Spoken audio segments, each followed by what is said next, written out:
بسم اللہ الرحمن الرحیم۔ السلام علیکم۔ اللہ کے نام سے محبت کی کہانی۔ بغداد کے مشہور شراب خانے کے دروازے پر دستک ہوئی۔ شراب خانے کے مالک نے نشے میں دھت ننگے پاؤں لڑکھڑاتے ہوئے دروازہ کھولا تو اس کے سامنے سادہ لباس میں ایک پروقار شخص کھڑا تھا۔ مالک نے اکتائے لہجے میں کہا، معذرت چاہتا ہوں، سب ملازم جا چکے ہیں، یہ شراب خانہ بند کرنے کا وقت ہے، آپ کل آئیے گا۔ اس سے پہلے کہ مالک پلٹتا، اجنبی نے اس کے کندھے پر ہاتھ رکھ کر کہا، مجھے بشر بن حارث سے ملنا ہے، اس کے نام بہت اہم پیغام ہے۔ شراب خانے کے مالک نے چونک کر کہا، بولیے، میرا نام ہی بشر بن حارث ہے۔ اجنبی نے بڑی حیرت سر سے لے کر پاؤں تک سامنے لڑکھڑاتے ہوئے شخص کو دیکھا اور بولا، کیا آپ ہی بشر بن حارث ہیں؟ مالک نے اکتائے ہوئے لہجے میں کہا، کیوں، کوئی شک؟ اجنبی نے آگے بڑھ کر اس کے ہاتھوں کو بوسہ دیا اور بولا، سنو بشر بن حارث، خالق ارض و سما نے مجھے کہا ہے کہ میرے دوست بشر بن حارث کو میرا سلام عرض کرنا اور کہنا، جو عزت تم نے میرے نام کو دی تھی وہی عزت رہتی دنیا تک تمہارے نام کو ملے گی۔ اتنا سننا تھا کہ بشر بن حارث کی نگاہوں میں وہ منظر گھوم گیا جب ایک دن حسب معمول وہ نشے میں دھت چلا جا رہا تھا کہ اس کی نظر گندگی کے ڈھیر پر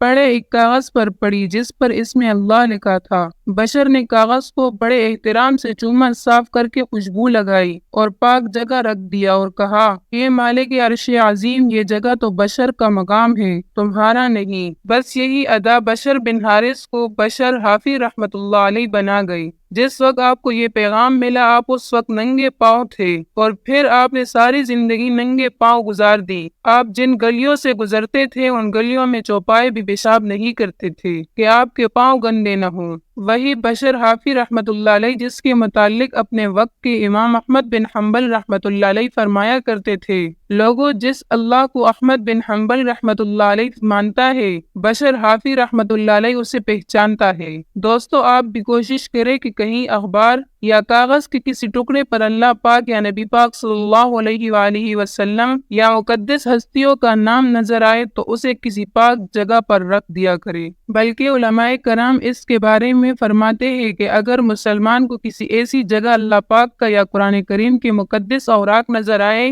جہاں بے ادبی ہو رہی ہو اور وہ اس سے اٹھائے تو ایمان کے ضائع ہونے کا خطرہ ہے۔ اللہ حافظ۔